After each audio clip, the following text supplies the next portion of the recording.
Bonjour à tous et bienvenue dans Sinosphère, votre magazine consacré à la Chine. Cette semaine, on va parler des entreprises françaises. Pour les grands groupes comme les PME, la Chine est-elle un univers impitoyable? C'est la question que je vais poser à mes invités dans un instant.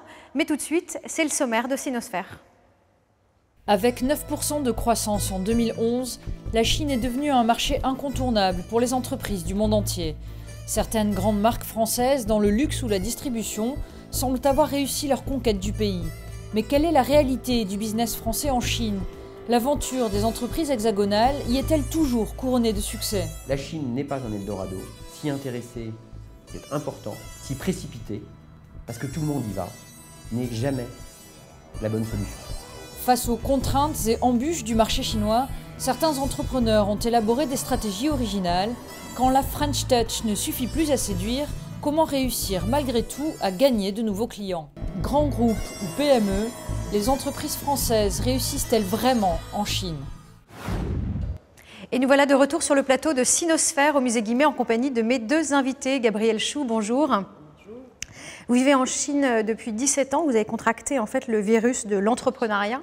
Vous avez créé China-Loop dans les années 2000. China-Loop, c'était une base de données sur les consommateurs chinois. China-Loop que vous avez revendu à un groupe américain.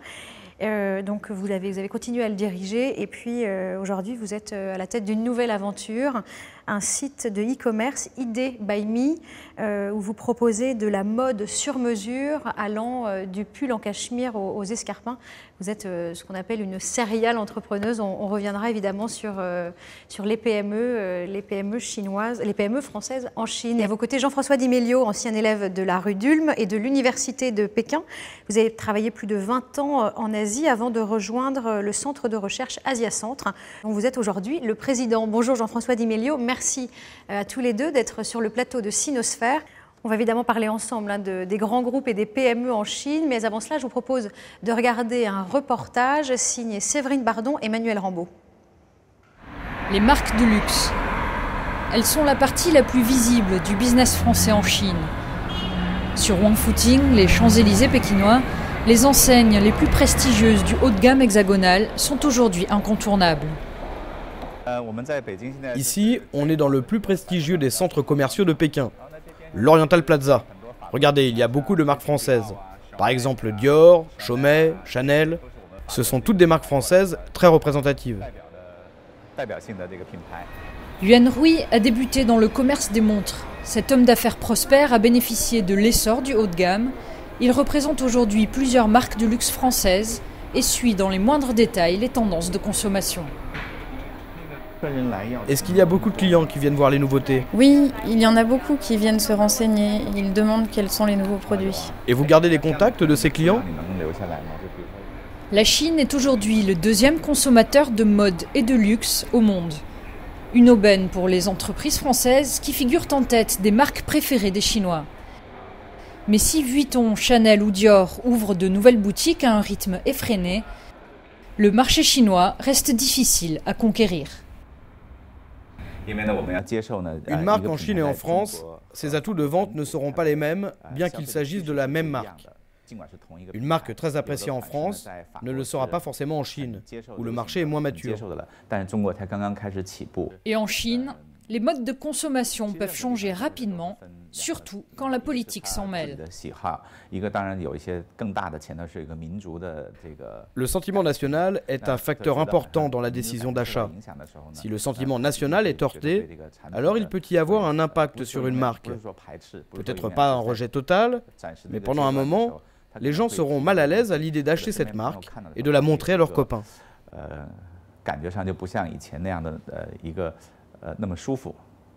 Le boycott des magasins Carrefour, lancé en 2008 après le passage de la flamme olympique à Paris, a été bref mais marquant. Cet épisode révèle surtout la vulnérabilité des entreprises françaises en Chine. Condamnation de Carrefour, conflit Danone-Wahara, affaire Schneider-Schintz. Olivier Lefébure, avocat d'affaires en Chine, décrypte les mésaventures des grands groupes hexagonaux. Le système judiciaire est encore trop aléatoire. Il souffre de problèmes d'indépendance, peut-être parfois de compétences de certains magistrats dans des provinces reculées. Et donc, moi je crois beaucoup plus à une culture de la négociation pour résoudre ces conflits en Chine. Si le droit des affaires est aujourd'hui mieux respecté en Chine, la réussite commerciale n'est pas toujours garantie, même pour des enseignes qui ont visiblement pignon sur rue. Un groupe français de taille importante, souvent cité par la qualité et la taille de sa présence en Chine, et dont j'ai appris récemment que depuis plus de 10 ans qu'il était sur le sol chinois, il n'a jamais gagné d'argent. Mais au contraire, il en a systématiquement perdu. Justice aléatoire, patriotisme économique et partenaires locaux parfois indélicats, les grands groupes français en Chine ne sont pas aussi flamboyants qu'il n'y paraît. Plus discrètes, les PME offrent en revanche quelques réussites exemplaires. Mixel, une entreprise lyonnaise spécialiste des mixeurs industriels, s'est implantée en Chine en 2005. La PME a fait le pari de l'immersion. Quand Benjamin Denis, son directeur commercial, s'adresse aux techniciens, c'est dans un chinois presque parfait. Tu peux vérifier s'il te plaît que la pièce est bien conforme? Oui, ça va. Mais il y a une petite fuite ici, c'est trop lâche. Une fuite d'huile? Bon, et à part ça, il y a d'autres problèmes? Non, c'est bon. La filiale pékinoise, de droit chinois mais aux capitaux 100% français, a fait gagner à Mixel de nouveaux clients asiatiques. Pour faire couleur locale, Mixel Chine est devenue aussi chinoise que les entreprises chinoises, dans les moindres détails. Un des premiers actes que j'ai fait en rejoignant ici, c'est d'acheter des lits pour les ouvriers, pour qu'ils puissent faire leur sieste de façon confortable. La stratégie s'est révélée payante. Le chiffre d'affaires de la filiale a été multiplié par 4 sur ses 2 premières années d'activité et la présence de Mixel à Pékin a dopé les ventes en Chine depuis la France. L'investissement à long terme et l'implication quotidienne des managers font partie des clés de la réussite. Hassan Taibi l'a bien compris. Il a créé sa société de marketing internet directement en Chine, sans passer par la case France. Donc voilà, on a des clients à la fois chinois et étrangers. On aide les clients chinois à se positionner sur les marchés occidentaux et on aide les entreprises occidentales à rentrer sur le marché chinois, toujours en ligne. Son entreprise, fondée il y a 3 ans, s'est développée rapidement. Le jeune entrepreneur a surtout appris à gérer les aléas du pays, une expertise qu'il partage désormais avec ses clients. En fait, la législation change juste constamment et on apprend à vivre dans un pays, une ville et une situation qui peut changer à tout moment. Donc ce que je dis tout le temps à mes clients, c'est voici la réglementation aujourd'hui, voici les certificats, les licences, etc. qu'il vous faut, voici comment les obtenir. Mon conseil ne sera plus vrai dans probablement 4 ou 5 mois. Près de 4000 sociétés françaises sont aujourd'hui présentes en Chine. La croissance du pays et la hausse du pouvoir d'achat local font rêver les entrepreneurs de l'Hexagone, même s'ils savent désormais que l'Eldorado chinois n'est pas toujours facile à atteindre. Jean-François Di Meglio, entrons tout de suite dans le vif du sujet, dans le reportage qu'on vient de voir. On entend l'avocat Olivier Lefébure parler d'une grande marque française présente en Chine depuis 10 ans et qui pourtant n'a jamais gagné d'argent, voire pire, elle en a systématiquement perdu. Jean-François Di Meglio, des noms. Quelles sont ces grandes entreprises? Des noms, écoutez, si l'avocat n'en donne pas, je ne vois pas comment le chercheur... L'avocat ne peut pas en donner, mais le chercheur a la liberté de le faire. Dans le reportage qui comporte énormément d'éléments très documentés, très intéressants, il y a une palette de situations. Et donc je crois qu'il faut d'abord sérier ces situations. Oui, il y a effectivement des entreprises françaises, occidentales, qui sont en Chine depuis des années, qui ne gagnent pas d'argent. Dans quel secteur plus particulièrement? Ou même qui en perdent. Écoutez, déjà, si on parle de la distribution, c'est clair que les marques françaises sont arrivées avec un avantage considérable et que progressivement leurs marges sont rognées. Et que, étant rognées, on est dans un secteur où au départ elles sont très minces, donc elles sont menacées. Je n'ai pas exactement les chiffres, savoir si elles sont négatives ou pas, on peut se poser la question, mais il est clair que c'est le premier secteur en fait qui, dans mon esprit, vient au titre de ce qui est menacé et dangereux en Chine.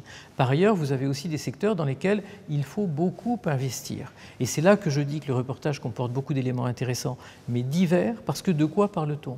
On parle à la fois de commerce, on parle à la fois de luxe et de produits de grande consommation. On parle aussi d'environnement légal, et tout ça, finalement, ça fait soit une réaction extrêmement optimiste et très positive disant la Chine c'est l'Eldorado, il faut y aller, soit une réaction très négative après quelques déconvenues où on dit cet Eldorado en fait il apparaît comme un miroir aux alouettes et il ne faut pas y aller.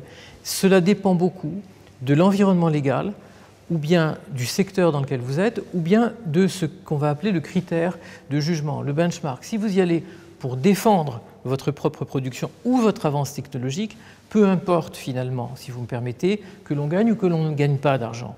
Si vous regardez par ailleurs la législation chinoise, ce qui est très important, c'est de savoir si vous perdez pas forcément de l'argent, mais du know-how, de la connaissance. Si vous gagnez de l'argent, mais que vos concurrents arrivent à toute allure derrière vous, et dans un environnement un peu débridé, si j'ose dire, et en tout cas très mal contrôlé de concurrence, ils vous prennent votre avance technologique, vous pouvez gagner de l'argent aujourd'hui, demain vous en perdrez. Demain, donc si vous voulez, je pense que c'est toutes vide. ces questions qu'il faut regarder. Voilà, donc un panel plutôt vaste des situations en Chine.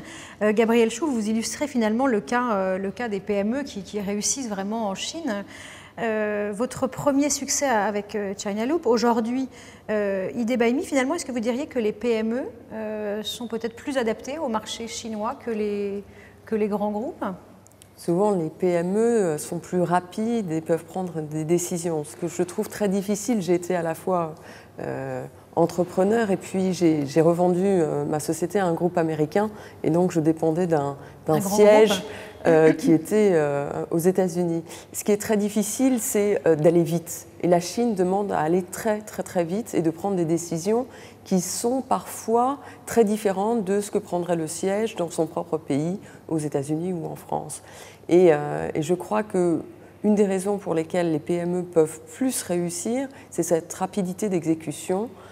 Quand on a en plus un savoir-faire qui est réel et que les consommateurs chinois, qu'ils soient des business ou des consommateurs individuels, apprécient, on peut très vite gagner des parts de marché. Donc il y a effectivement la dimension en fait, de la petite structure qui permet d'être plus flexible, plus adaptable, mais investir en Chine, il faut aussi avoir les reins solides, et ce qui peut être aussi un des problèmes pour une PME. Comment est-ce que vous avez...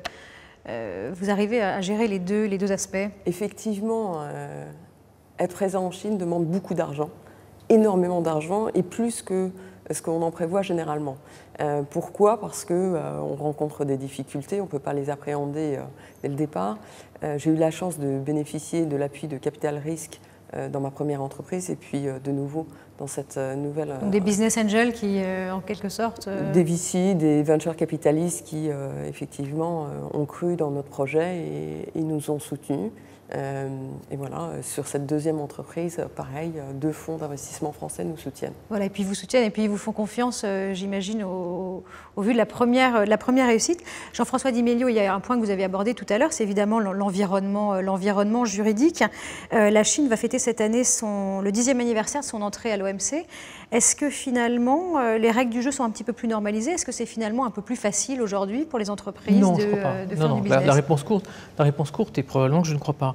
Et l'exemple des PME est extrêmement intéressant parce que justement, quand vous avez la chance d'être une PME, vous êtes forcément dans une zone que peu de gens ont explorée avant vous. Parce qu'une PME, c'est extrêmement innovant, vous avez beaucoup mis l'accent là-dessus, et je crois que c'est effectivement la clé de la réussite. Vous bougez très vite et vous êtes dans un secteur... aujourd'hui, peut-être dans un secteur qui va tangenter celui-là demain, en tout cas un secteur qui va être difficile à saisir par la réglementation. Si vous êtes un gros mastodonte, ou en tout cas une industrie ou une firme qui a une grosse force de frappe, vous n'allez pas passer inaperçu, vous n'allez pas passer sous les radars, et très vite, vous allez vous heurter à une réglementation dont on vous dira qu'elle traite tout le monde de façon équitable. Donc c'est toute l'affaire, je pense, probablement c'est quelque chose à quoi vous avez été confronté, de passer ou pas sous les radars. Je ne suis pas tout à fait d'accord, moi. D'une part parce que je suis avocate et j'ai fait mon doctorat en Chine de droit, et je ne pense pas que ça soit une bonne idée d'essayer de passer sous le radar en Chine. Au contraire, il faut valider à chaque étape légale. Utiliser la loi dès qu'elle s'offre. Pardonnez-moi, je suis peut-être imprécis quand j'utilise l'expression passer sous le radar. Il ne s'agit absolument pas d'être en contravention avec une loi qui existerait. C'est d'avoir une taille critique. Mon expression de passer sous les radars veut simplement dire être suffisamment on va dire, anodin pour ne pas menacer quelque chose qui est en place. C'est plutôt ça que j'ai en tête. On va devoir enchaîner, mais rapidement, vous serez en train de dire finalement que les grands groupes seraient trop visibles et que du coup, ils auraient moins la possibilité de naviguer. Alors, avec ça, ils deal. Ils deal parce que les transferts de technologie, ça existe. La capacité de développer un marché intérieur en Chine, c'est quelque chose qui existe. Donc c'est comme ça que vous avez quand même de très grands groupes en Chine. On va parler à un moment ou à un autre de Schneider, qui est le plus gros employeur français ou peut-être même européen en Chine. Bon, s'ils y sont, c'est quand même pas par hasard. Si Airbus va monter une usine... Et si son président se rapproche de là où est la croissance, c'est pas un hasard non plus. Absolument. Donc il ne s'agit pas de dire il n'y a aucune chance pour ces grands groupes. Il y a toujours des termes d'accommodation. Mais ce qui est certain, c'est qu'on ne va pas dans le marché chinois en disant tel montant de capital va me rapporter tel pourcentage de retour sur capital si je ne fais pas un certain nombre d'actions qui vont me mettre, parce que je suis justement visible et parce que je suis dans une industrie qui a besoin de transfert de technologie, dans un domaine où je suis très visible. Alors, vous parlez de la visibilité des entreprises françaises. On va tout de suite voir ce que pensent les consommateurs chinois de ces fameuses marques françaises.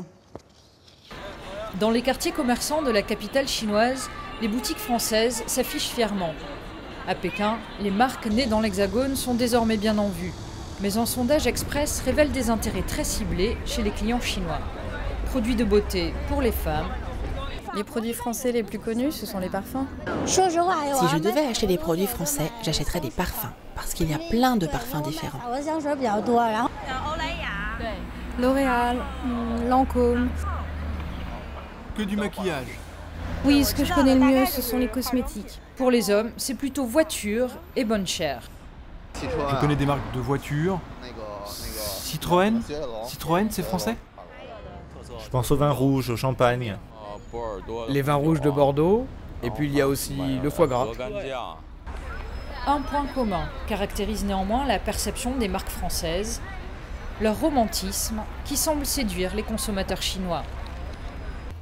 Les produits français, ils sont assez à la mode, ils donnent une impression romantique. Ce sont des produits de goût, assez romantiques. Je ne connais pas très bien les marques, mais je trouve que les produits français, ils ont tous une dimension artistique, ils sont à la mode. Ce sont des produits qui ont une forte composante culturelle. En Chine, ce cliché du romantisme français est tellement ancré dans les mentalités qu'il parvient à faire vendre des produits et services qui n'ont rien de français.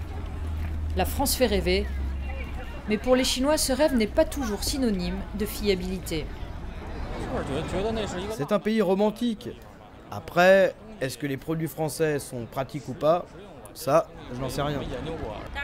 Pour tout ce qui est électronique, les marques allemandes ont meilleure réputation. Je pense qu'on choisirait des marques allemandes. Le luxe français séduit. L'industrie hexagonale, elle, doit encore faire ses preuves.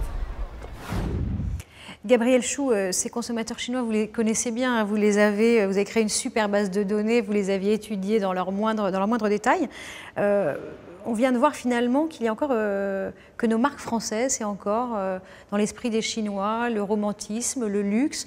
Et lorsqu'on leur parle, par exemple, je ne sais pas, de produits pratiques, ils vont plutôt dire, bah oui, c'est plutôt les produits allemands. Comment est-ce qu'aujourd'hui encore, en 2011, les Chinois ont encore cette image-là des entreprises françaises? Est-ce que c'est un problème de communication de notre part? Les médias chinois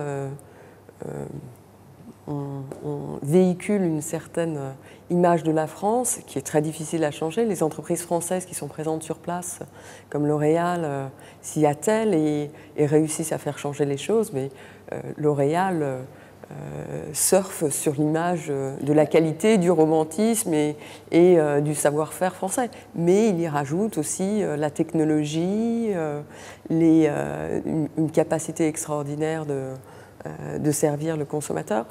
Donc finalement, le consommateur peut avoir une idée. Je suis certain que si on demandait aux consommateurs français ce qu'ils pensaient de la Chine, ils diraient mauvaise qualité, alors que tous les jours ils consomment des produits chinois qui sont d'excellente qualité.